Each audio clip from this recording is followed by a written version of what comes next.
புனித லூக்கா எழுதிய நற்செய்தியிலிருந்து வாசகம். அதிகாரம் 9, 57 தொடக்கம் 62 வரை. அக்காலத்தில் இயேசு சீடர்களோடு வழிநடந்த போது ஒருவர் அவரை நோக்கி, நீர் எங்கே சென்றாலும் நானும் உம்மை பின்பற்றுவேன் என்றார். இயேசு அவரிடம், நரிகளுக்கு பதுங்கு குழிகளும் வானத்து பறவைகளுக்கு கூடுகளும் உண்டு, மானிட மகனுக்கோ தலை சாய்க்க கூட இடமில்லை என்றார்.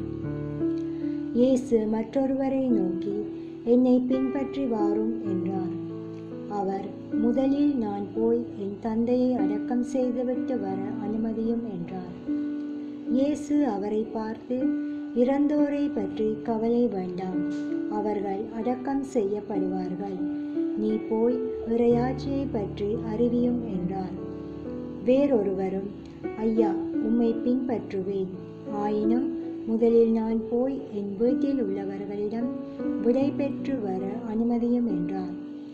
இயேசு அவரை நோக்கி, கலப்பையில் கை வைத்த பின் திரும்பி பார்ப்பவர் எவரும் இறையாட்சிக்கு உட்பட தகுதி உள்ளவர் அல்ல என்றார்.